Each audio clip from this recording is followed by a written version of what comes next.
Finally tonight, transforming the wardrobe of war into art. In 2007, a returning Iraq War veteran trying to make sense of his experience cut up his battle dress uniform and, together with a friend, made paper from the fibers.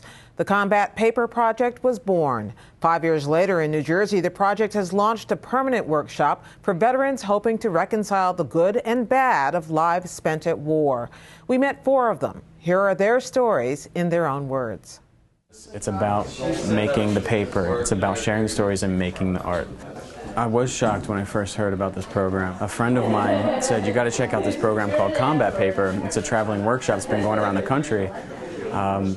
They cut up uniforms, they make paper out of them." My name is David Keefe. I'm the director of the Combat Paper program here in New Jersey. I was a Marine, a scout that patrolled the Euphrates River from 2006 to 2007. Coming home from any war, it's very hard to share your experiences to family, to friends, to within your community. You hold back, you suppress them. We provide a community that's veterans, talking with other veterans, and we have a unique way of transforming the experiences. They want to be able to feel whole in a community. And to take a uniform, to cut it up, reconstitute it, make it into pulp, make it into paper, and eventually put art on top of it so they can hang it up in the wall or give it away, that is the platform that allows the veteran to feel confident and comfortable communicating to the friends and family. We like to say that's bridging the gap.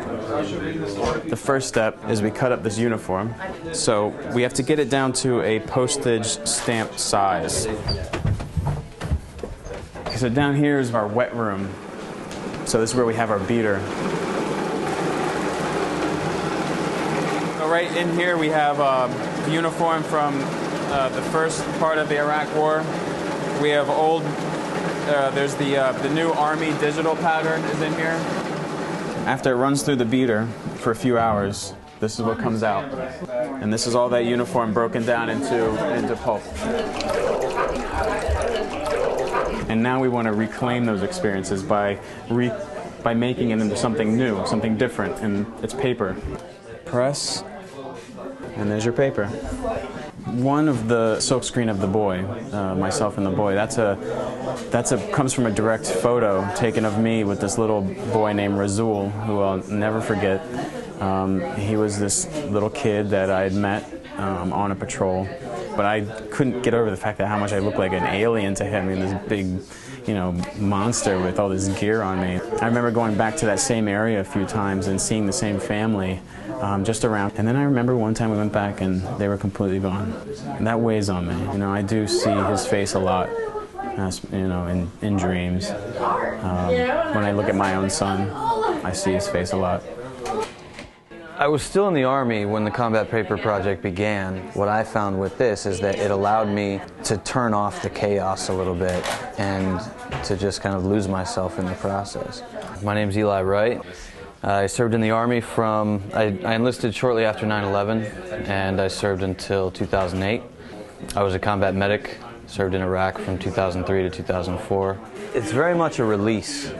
The first time I started doing it, I felt like I was just letting off the pressure. I felt like there had been all this pressure building up and I had nowhere to turn and no outlet in it. It felt, the first time I started cutting the uniform, I was literally, separating away, tearing away at the fibers of war. And one of the first pieces I did, which is titled Open Wound, it's a very simple piece. It was a very dark black pulp, and then I had a very bright red pulp, and I basically just slammed the red pulp into it, and it created this gaping open wound in the paper, and I felt like I was sort of closing up some of the wounds that I had had, and I was finding release in that and learning to let go of some things.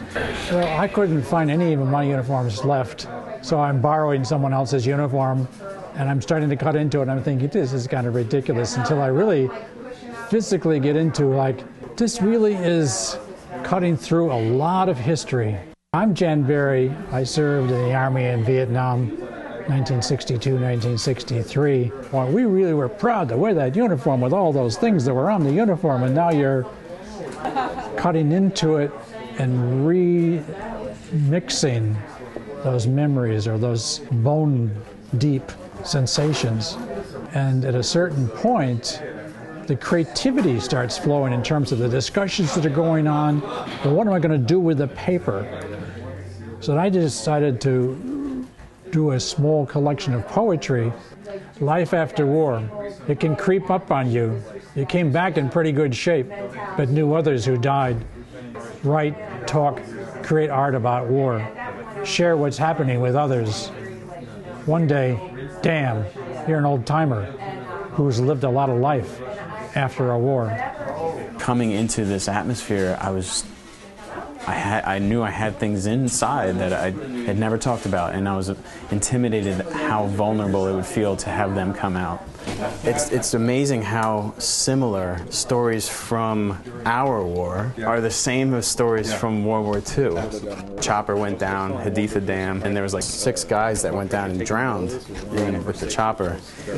And I remember this one kid that we pulled out, and he was smiling back at me. I'll never forget his face. I don't know how many Sundays I've been here. All I know is that from the first Sunday that I came here, since then I've been here every Sunday. With PTSD, you know, we suffer in silence. It's kind of like the Grim Reaper, always lurking in the shadows, and you never know when it's going to pop out and rear its ugly head. My name is Sarah Mess, and I served in the United States Army from 1992 until 2000. And I served with the 42nd Field Hospital in 1993 during the second rotation in Mogadishu, Somalia. It's like a letting go. It's like shredding the past, I guess. Attempts to shred the past. So when I'm creating something, which, by the way, I haven't created anything yet. I've been cutting up my uniform and cutting up other uniforms, and it's been triggering on many levels to even begin to think about what I want to express about my experience. Because it's like, yeah, I can look at someone's words on combat paper and say, yeah, I feel that same way, or I experienced that too. Because I feel like it's one place where I'm understood.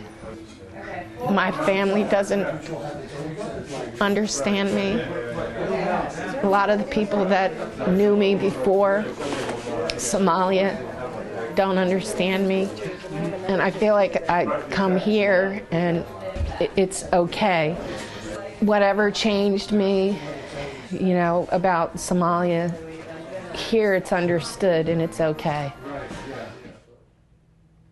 There's much more about the Combat Paper Project on our website, newshour.pbs.org, including a slideshow of veterans' art projects and an expanded look at how combat paper is created. Also, if you are a veteran involved in arts therapy, please share your story with us on our Artbeat page.